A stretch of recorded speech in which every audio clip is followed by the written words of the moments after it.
नमस्कार मंडळी. Sunday special मुलांच्या फरमाईशीनुसार पावभाजी बनवण्याचा हा खटाटोप सारा चालू आहे. मुले म्हणालीत की आम्ही भाज्या नीट करून देऊ, पण आम्हाला चमचमीत अशी पावभाजीचा नाश्ता बनव. याकरिता मी स्वच्छ पाण्याने भाज्या नीट करून धुवून घेतलेल्या आहेत. त्यानंतर कुकरमध्येच मी डायरेक्ट पावभाजी बनवणार आहे. त्याकरिता कुकरमध्ये 1 मोठा चमचा तेल आणि 1 चमचा बटर घेतलेला आहे. ते चांगले तापल्यानंतर त्यामध्ये बारीक चिरलेला कांदा तसेच टोमॅटोसुद्धा घातलेला आहे. अगदी लालसर रंग येईपर्यंत शिजवून घ्यायचा आहे.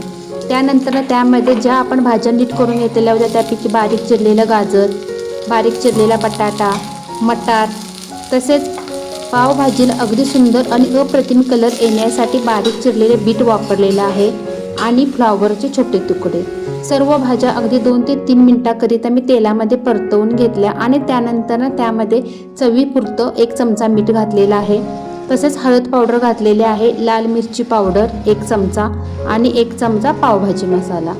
सर्व मसाले अगदी मध्यम गॅसवरती म्हणजे पूर्णपणे मंद गॅसवरती हे मसाले आपल्याला भाजीमध्ये मिक्स करून घ्यायचे आहेत परतवून. त्यानंतर त्यामध्ये गरम केलेलं 1 ग्लास भरून पाणी मी ॲड केलेलं आहे आणि अगदी कुकरच्या मंद गॅसवरती 3 शिट्ट्या काढून घ्यायच्या आहेत.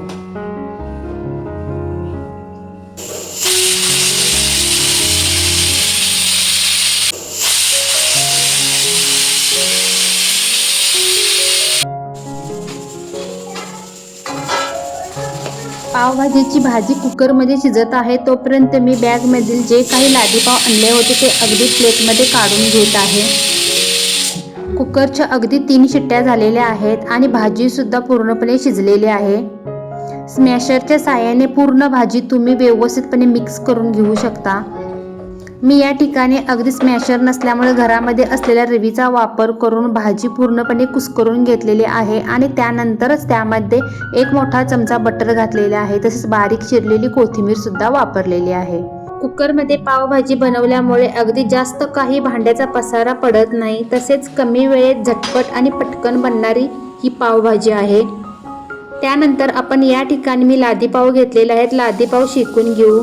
लोखंडी तव्यावरती मी 1 मोठा चमचा बटर घेतलेला आहे आणि त्या बटरमध्ये बारीक चिरलेली कोथिंबीर तसेच पावभाजीचा मसाला घातलेला आहे आणि दोन्ही बाजूनी अलटी-पलटी करून हे लादी पाव आपल्याला शेकून घ्यायचे आहेत. तुम्ही या ठिकाणी मसाला लादी पाव सुद्धा बनवू शकता. पावभाजीची जी भाजी आहे ती भाजी या बटरमध्ये ॲड करायची आणि त्यावरती पाव टाकून अगदी अलटी-पलटी करून तुम्ही मसाला लादी पाव सुद्धा बनवू शकता. तर तयार झाली बघा खाण्यासाठी अप्रतिम अशा चवीची पावभाजी. पावभाजी तर खूपच छान बनली होती. मुलांना विचारलं तर मुलांचा रिप्लाय तुम्ही बघू शकता की ते सुद्धा बोलले खूप छान झाले आहे. तुम्ही सुद्धा तुमच्या मुलांच्या सोबत एन्जॉय करू शकता.